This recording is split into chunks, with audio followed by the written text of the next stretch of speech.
మా నాన్న ఆరోగ్యంగా మళ్ళీ మా మధ్యకొస్తే చాలు. నేను మిమ్మల్ని ఇంకేమీ కోరను.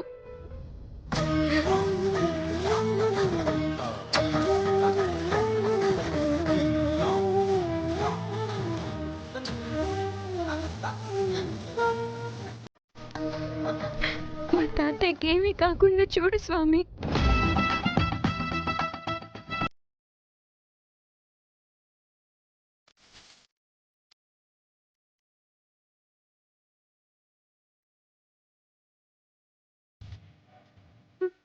నువ్వు మంచి వాళ్ళకి ఎప్పుడూ తోడుగా ఉంటావని, వాళ్ళని కాపాడుతావని మా నాన్నమ్మ చెప్పింది. మా తాతయ్య చాలా మంచివారు. మా తాతయ్యను కాపాడు. పిల్లలు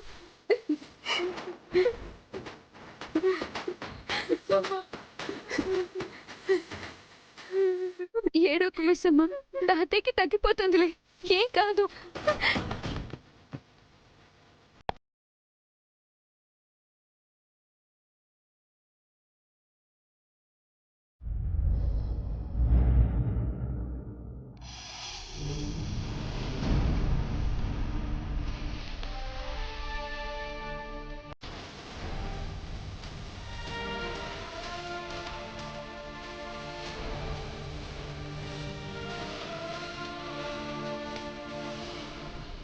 తాతయ్యకేం కాదు మిస్సమ్మ. తాతయ్య నడుచుకుంటూ మన ఇంటికి వస్తారు. నువ్వు చూస్తూ ఉండు. మీరు కూడా ఏడవకండి. ఏమన్నా అయితే కదా ఏడవాలి. ఇప్పుడు ఏమైందని అందరూ ఏడుస్తున్నారు? తాతయ్యకి హెల్త్ బాగాలేదు, హాస్పిటల్లో జాయిన్ చేశారు. డాక్టర్స్ నయం చేసి ఇంటికి పంపించేస్తారు. ఏంటి, నమ్మడం లేదా? మా అమ్మ చనిపోయినప్పుడు నేను దేవుడి దగ్గరికి వెళ్ళి చాలా స్ట్రాంగ్గా చెప్పాను, ఇంకొకసారి నాకు ఇష్టమైన వాళ్ళని దూరం చేస్తే నేను చూస్తూ ఊరుకోను అన్నాను. మరి తాతయ్య అంటే నాకు చాలా ఇష్టం కదా. అలాంటప్పుడు తాతయ్యని నాకు ఆ దేవుడు దూరం చేస్తాడా? చేయడు.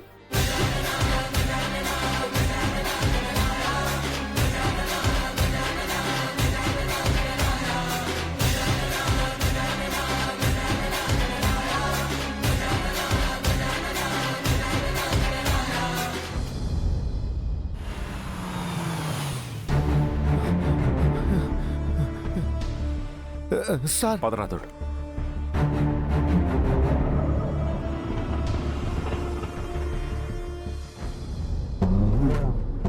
మనోహరి, మనోహరి, మనోహరి, మనోహరి, ఏంది మనోహరి పిలుస్తుంటే గట్లొచ్చేస్తున్నావు? ఆల్రెడీ చిర్రెత్తుకుపోయి చిరుకాకులో ఉన్నాను, సతాయించుకో. ఎందుకు? నీ ప్లాన్ గిట్ల ఫెయిల్ అయిందనా? ఇది నీ చేతి వాటమే అని నాకు తెలుసు. నువ్వు ఆ భాగ్యని గిట్లా ఇరికిద్దామని పిల్లలు తినే భోజనంలో ఏదో కలిపినట్టున్నావు. గది నా మొగుడు తిన్నాడు, హాస్పిటల్లోకి వచ్చి పండిండు, గంతే కదా. నేను చేశానని నీకు చెప్పానా? లేదు కదా. మరెందుకు వచ్చినప్పటి నుంచి జోరీగలాగా అలా మాట్లాడుతూనే ఉన్నావు? చూడు, నేను వేరే టెన్షన్లో ఉన్నాను, ఇరిటేట్ చేయకు.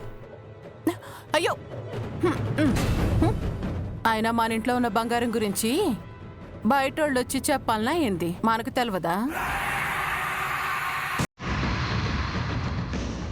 వస్తున్నా వస్తున్నా, ఆగు.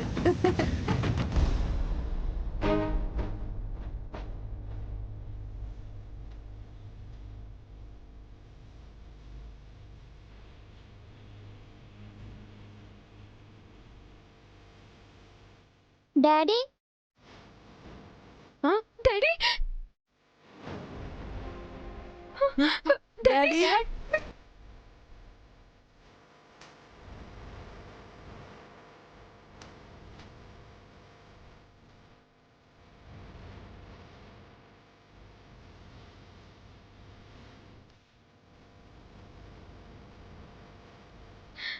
మీరందరూ బాగున్నారు కదా? నీకేం కాలేదు కదా? మాకేం కాలేదు డాడీ, మేము బాగానే ఉన్నాం.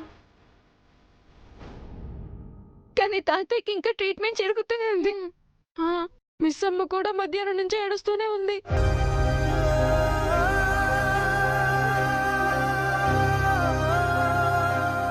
నేను మాట్లాడతా. ఇంతకీ మీరు తిన్నారా? రాథోడ్, నేను తీసుకెళ్తా సార్. పదండి పిల్లలు.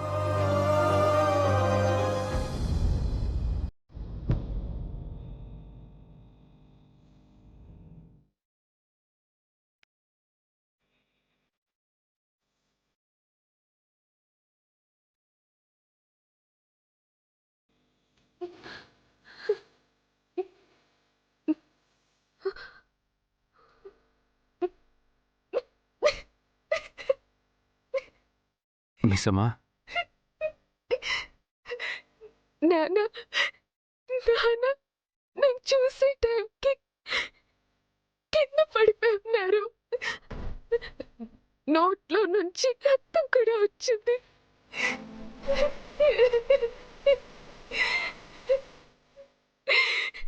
చాలా భయం వేసిందండి.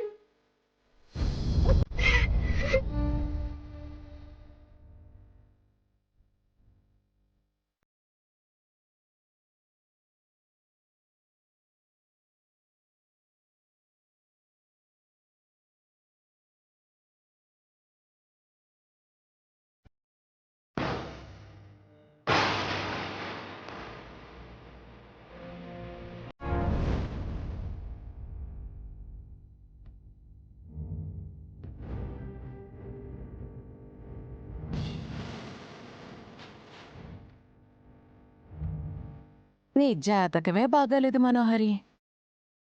లేకుంటే ఏంది, నీకోసం నువ్వు కష్టపడి ప్లాన్ చేసుకొని దాన్ని చక్కగా అమలు చేశావు. కానీ ఒక్కసారైనా అది వర్కౌట్ అయిందా? వాళ్ళిద్దరు మాత్రం దగ్గరైపోతున్నారు. వాళ్ళిద్దరినీ కలిపింది ఆ దేవుడేమో అనుకుంటున్నారు. కానీ నిజమేంటంటే వాళ్ళిద్దరూ కలవడానికి, కలుసుకోవడానికి, ఇప్పుడు కలిసిపోవడానికి ఏకైక కారణం తమరే. పోయి వాళ్ళిద్దరు నాపోస్తా, లేదంటే ఇక్కడే నీ గుండె ఆగిపోయేలా ఉంది.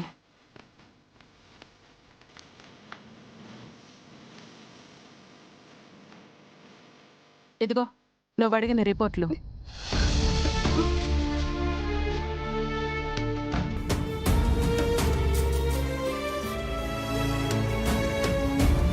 అమ్మా, రిపోర్ట్స్ అడిగాను, తెచ్చారా?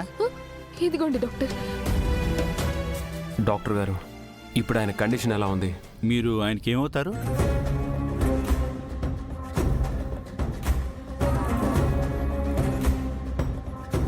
ఎక్స్క్యూజ్ మీ, మీరు పేషెంట్కి ఏమవుతారో అని అడుగుతున్నాను.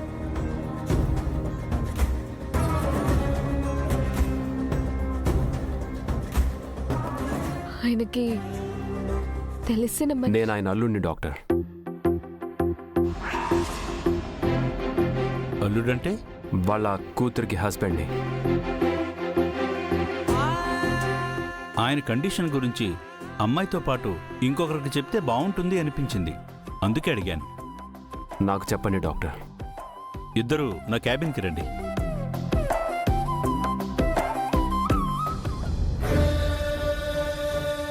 తెలిసి చెప్పాడో తెలియక చెప్పాడో కానీ ఎట్టా చూసుకున్నా ఆయనగా ముసలుడి కూతుర్ని పెళ్లి చేసుకొని ఆయనే అల్లుడైపోయాడు.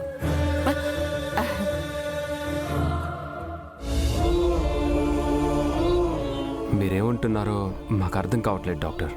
సింపుల్గా చెప్పాలంటే ఆయన మల్టిపుల్ ఆర్గాన్స్ ఫెయిల్యూర్ అయ్యాయి. ఆయన కండిషన్ చూస్తుంటే ఈ విషయం ఆయనకు కూడా తెలుసుంటుంది. ఎందుకంటే ఆయన ఉన్న స్టేజ్కి బ్లడ్ వామిటింగ్స్ కూడా స్టార్ట్ అయి ఉండాలి.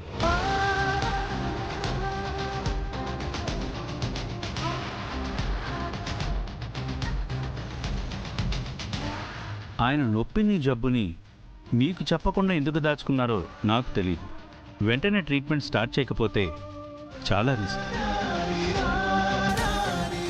ట్రీట్మెంట్కి ఎంత ఖర్చు అవచ్చు డాక్టర్ గారు? హాస్పిటల్ బిల్స్, మల్టిపుల్ ఆపరేషన్స్ చేయాలి, టాబ్లెట్స్ అంతా కలుపుకుంటే ఓ 10 to 15 lakhs వరకు అవుతుంది.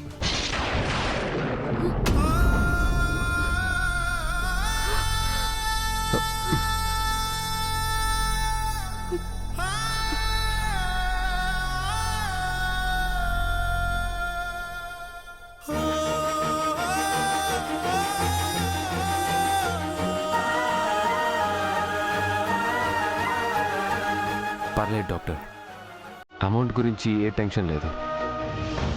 మీరు వెంటనే ట్రీట్మెంట్ స్టార్ట్ చేయండి. Best doctors, best medicines, best treatment ఇవ్వండి. ఆయనకి ఏమీ కాకూడదు. ఓకే సార్, లక్కీగా మనం ఎర్లీగా తెలుసుకోగలిగాం కాబట్టి ఆపరేషన్స్లో కూడా ఏమీ కాంప్లికేషన్స్ రాకపోవచ్చు. ఓకే డాక్టర్, ఫార్మాలిటీస్ అన్నీ నేను కంప్లీట్ చేస్తాను. మీకు ఏ అవసరం ఉన్నా నాకు ఫోన్ చేయండి. Okay sir.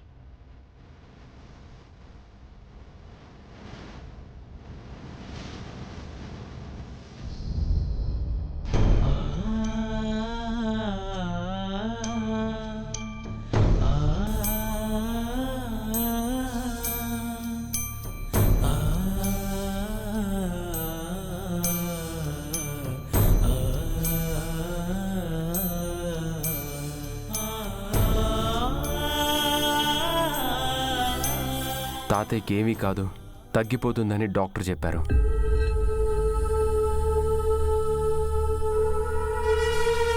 కాకపోతే తాతయ్య కొన్ని రోజులు ఇక్కడే ఉండాలి. పేషెంట్ రామ్మూర్తి తరపు వాళ్ళు ఎవరండి? నేనేనండి, వాళ్ళ డాటర్ని. నేను ఆయన భార్యని. సరేనమ్మా, ఇక్కడ ఎవరో ఒక్కరు మాత్రమే ఉండాలి. ఎవరుంటారో డిసైడ్ అయి నాకు చెప్పండి. నేను వారికి ఇవ్వాల్సిన టాబ్లెట్స్ గురించి ఎక్స్ప్లెయిన్ చేస్తాను. అలాగే సిస్టర్.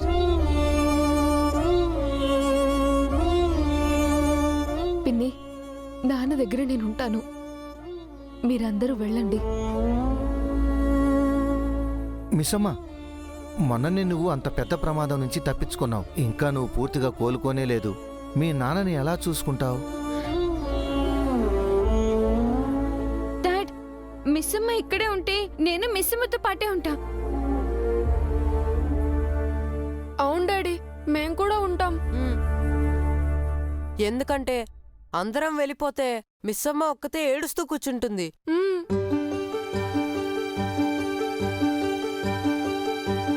కరెక్టే మిస్ అమ్మా, మీ పిన్ ఇక్కడ ఉంటారు. నేను డాక్టర్తో పర్సనల్గా మాట్లాడతా. ఏం ఎమర్జెన్సీ వచ్చినా నాకు కాల్ చేస్తారు. ఇంటి దగ్గర స్టార్ట్ అయితే హాస్పిటల్కి రావడానికి జస్ట్ 10 minutes. ఏమంటావు? నన్ను అడిగితే ఇదే అందరికీ మంచిది అనిపిస్తుంది. ఆయన బాగయ్యే లోపు నువ్వు పేషెంట్ అవ్వకూడదంటే నువ్విక్కడ ఉండకపోవడమే బెటర్.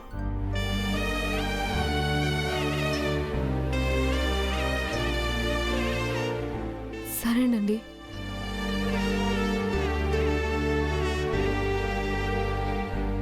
పిన్ని, నాన్నని దగ్గరుండి చూసుకోండి. ఎప్పుడు ఏ అవసరం ఉన్నా నాకు ఫోన్ చేయండి. వెళ్దాం. ఒక్కసారి నాన్నని చూసొస్తాను. సరే, పద వెళ్దాం.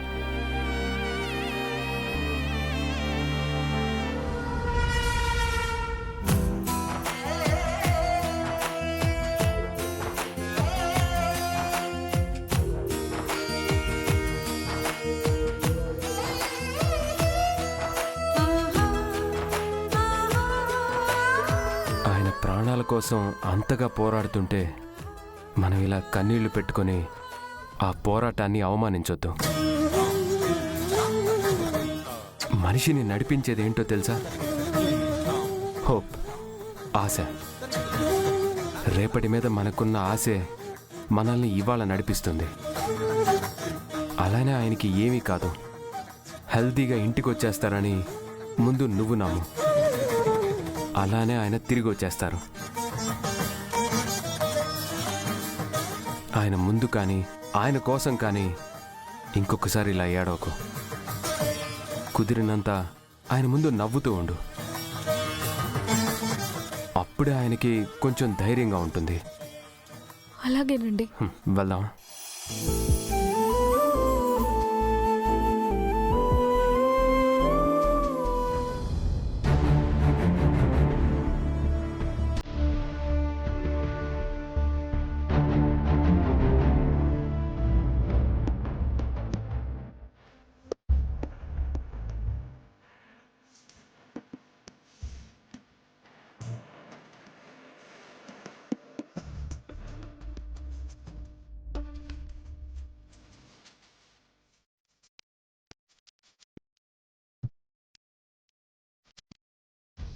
ఏదో చేద్దాం అనుకుంటే ఏదో అయిపోయింది. వాళ్ళిద్దరిని శాశ్వతంగా విడగొడదాం అనుకుంటే ఇంకా దగ్గర అయిపోయారండి.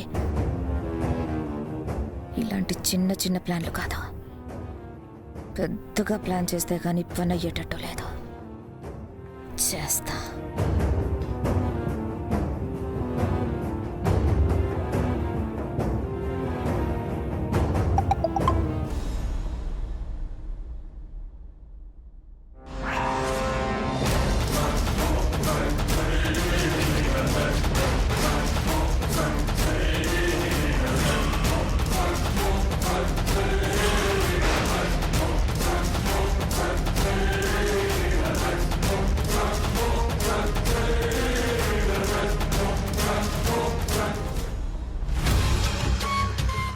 వీడియో ఎవరు తీశారు?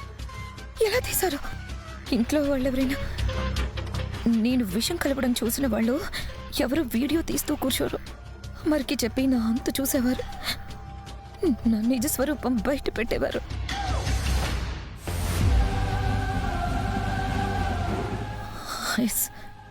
ఇది ఖచ్చితంగా బయట వాళ్ళ పనే. కానీ ఎవరు చేసుంటారు? అసలు ఎందుకు తీసుంటారు?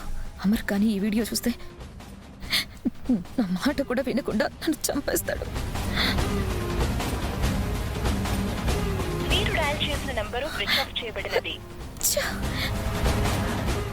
ఈ వీడియో అమర్కి కానీ ఇంట్లో వాళ్ళకి కానీ దొరికితే ఇక నా పని అయిపోయినట్టే. ఎవరికి నన్ను బెదిరించాల్సిన అవసరం ఉంది? ఎవరికి ఉంది?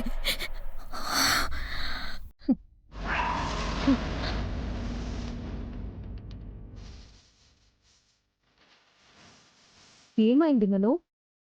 ఎందుకు అంతలా ఉలిక్కి పడ్డావు? ఎందుకు అంత టెన్షన్ పడుతున్నావు? ఏం లేదు, ఏం లేదు. ఇంత టెన్షన్ పడుతూ ఏం లేదు అంటున్నావంటే బానే ఉన్నావా? బానే ఉన్నాను. నువ్వు సడన్గా చేపెట్టేసరికి భయపడ్డాను. అందరూ కార్ దగ్గర వెయిట్ చేస్తున్నావు, నువ్వు కనిపించలేదు. చూస్తే ఇక్కడున్నావు. అక్కడి నుంచి ఎంతసేపు పిలిచినా పలకలేదు. పైగా ఏదో ఫోన్ చూసుకుంటూ ఉన్నావు. ఏమైంది? ఏదైనా ప్రాబ్లమా? హే, ప్రాబ్లమా? ప్రాబ్లం ఏముంది? ఏం లేదు. పద వెళ్దాం, పద.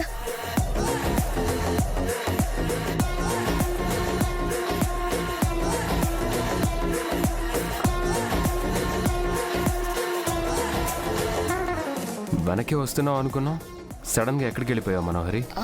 ఫోన్ వస్తే మాట్లాడడానికి వెళ్ళాను అమర్. సరే వెళ్దాం పదండి.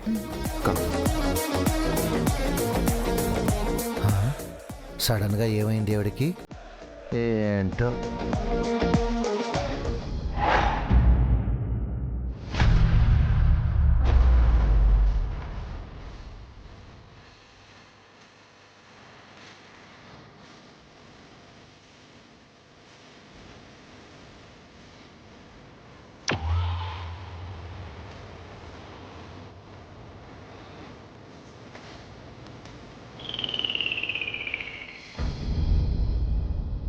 ఆగండి. ఏమైనది మాలిక? ఎందులకు నా వెంట పడుతున్నావు? ఏమైందో తెలీదా? అయితే చెప్తాను, ఆగండి. ఏమైనదో చెప్పకుండా ఇటుల నా వెంట పడితే నాకు ఎటులా అర్థమగును? చేసిందంతా చేసి ఏమీ తెలియనట్టు అడిగితే మిమ్మల్ని చంపేస్తాను గుప్తా గారు. అబ్బా, ఆశ దోశ అప్పడం వడ.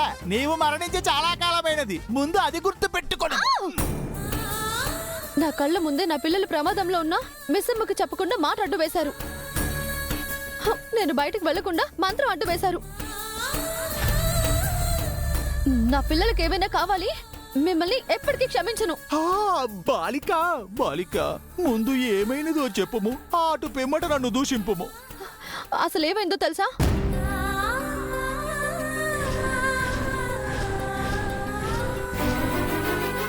ఉన్నట్టుండి అత్తయ్య మావయ్య కంగారుగా బయలుదేరారు. ఎవరికేం జరిగిందో అన్న టెన్షన్తో నేనొక్కదాన్ని ఇక్కడ మిగిలిపోయాను. అది కూడా మీ వల్లే. ఆగుము ఆగుము ఆగుము